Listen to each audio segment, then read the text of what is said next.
Қайырлы күндер болсын, құрметті оқырмандар. Бүгін сіздермен осындай кешкі асқа плов дайындайтын боламыз. Ол үшін ең алдымен керекті заттарымызды жуып, тазалап дайындап аламыз.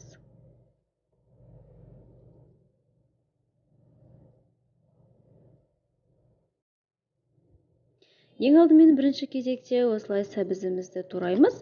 Сәбізімізді турап жатқан кезімізде қазанымыздың астын жағып, қазанымыз бен майымызды қыздырып қоямыз.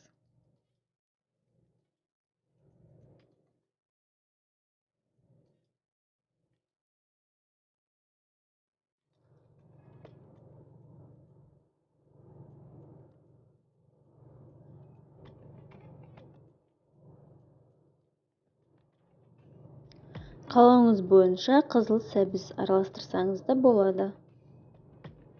Мен бұл жерде барлығын сары сәбізден істеп жатырмын.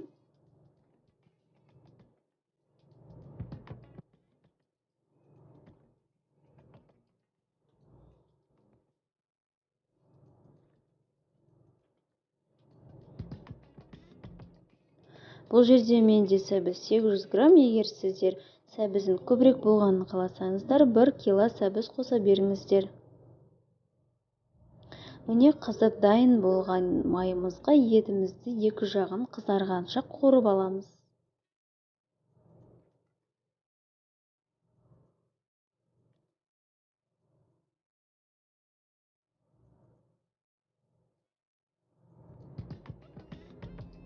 Бұл жерде менің қазаныма қазым сыймай тұр.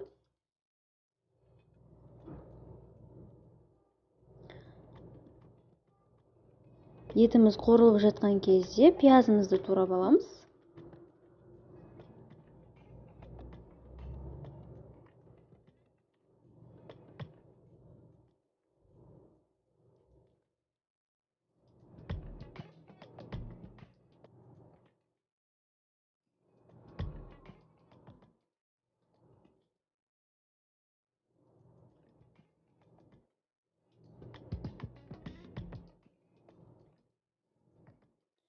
Бәрін дайындап турап болғаннан кейін келесі кезекте пиязымызды саламыз етіміздің үстінен. Бұл жерде менде қазаныма точно сыймайтынын көріп тұрмын. Сол себепті үйімде қара қазаныма салып, үлкендеу, кеңдеу, әдемі болып қуырылсын деп ауыстырып алдым. Қазанымды бірінші жақсылап қыздырып алып, сол қуырылып жатқанды үстінен осылай салып жібердім.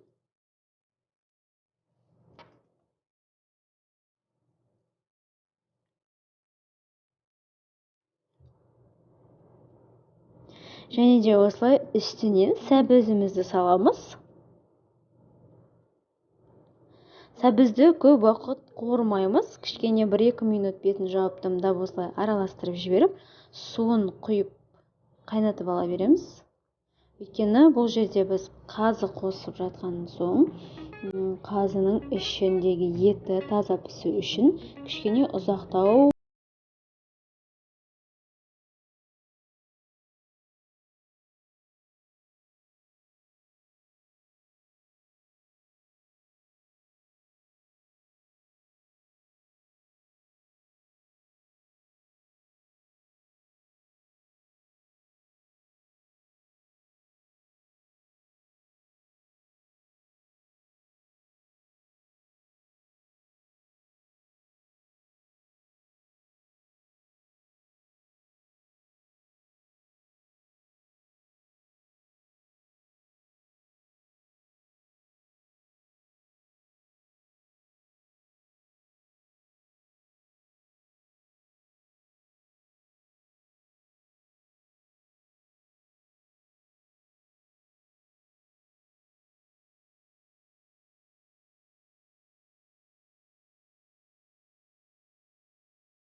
Келесі кезекте жұмыртқаларыңызды, еттеріңізді өздеріңіздің қалауларыңыз бойынша турап қойсаңыздар болады.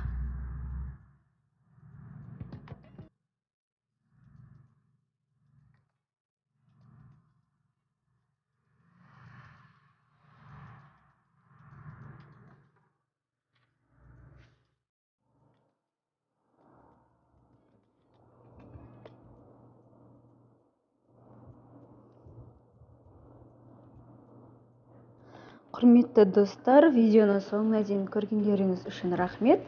Менің каналыма тіркеліп, лайк басып, комментарий қалдырып, қоңырауша белгісін басып кетуді ұмытпаңыздар.